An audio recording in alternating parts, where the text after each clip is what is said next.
Allez, il nous reste 4 minutes avant de la fin de cette émission. Je voulais vous entendre sur un tout dernier sujet. Le gouvernement annonce de nouvelles mesures pour lutter contre la fraude sociale. Parmi elles, une fait particulièrement débat, limiter à 15 jours la durée d'un premier arrêt de travail. Une volonté affichée par la ministre du Travail et de la Santé, Catherine Vautrin, qui souhaite limiter tout premier arrêt de travail prescrit en médecine générale, donc à 15 jours. Et cette décision provoque, vous l'imaginez, la colère des syndicats de médecins et des associations de patients. Henri Guénaud, le problème, c'est que normalement, c'est le rôle des médecins de réguler, de juger s'il y a abus ou pas.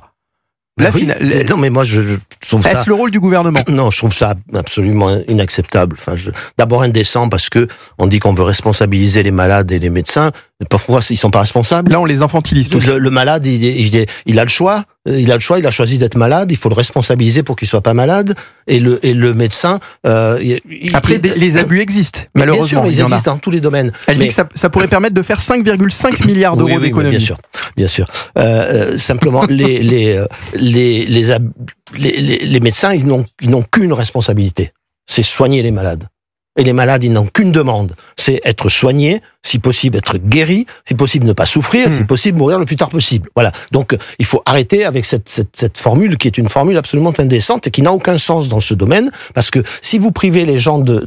Là, vous parlez des 15 jours. Alors les 15 jours, ça veut dire qu'il va y avoir beaucoup plus de consultations, mais la vraie problème, le plus, ce sont les jours de carence. Si vous privez de revenus, si vous punissez tout le monde, parce que les jours de carence, vous punissez tout le monde. L'immense majorité des malades qui trichent pas et des médecins qui trichent pas, et la petite fraction qui abuse peut-être du système. Si vous faites ça, il y a quel est le choix du malade ? D'abord, vous sanctionnez tous ces gens qui sont malades. Et quel est le choix du malade ? Le choix du malade, c'est s'il n'a pas les moyens de se soigner, enlever une journée de salaire pour quelqu'un qui gagne le SMIC, et puis vous voyez ce que ça peut représenter. Si vous pouvez pas vous soigner, eh ben vous vous soignez pas. Voilà, c'est tout. C'est le seul choix qu'a le malade. Soit il peut soigner, soit il peut pas. Mais c'est ça qu'on veut. Enfin, c'est ce pays-là, cette société-là qu'on veut. Et c'est comme ça qu'on va résoudre le problème du déficit, c'est une blague. Raphaël Steinville, pour terminer avec vous. Mais en fait, d'abord, il y a une urgence. Il faut pouvoir lutter contre la fraude qui ne cesse de fragiliser et de mettre en péril notre modèle social.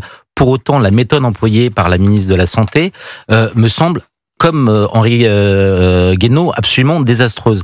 Je relève juste un point et un effet pervers des mesures que la ministre de la Santé préconise. C'est qu'avec cet arrêt maladie limité à 15 jours avant d'être renouvelé, finalement, pour tous ceux qui sont véritablement malades, ça fait supporter à la société, à la sécurité sociale, finalement, deux consultations. Donc là où on veut faire des économies, on va payer 2 fois. Voilà.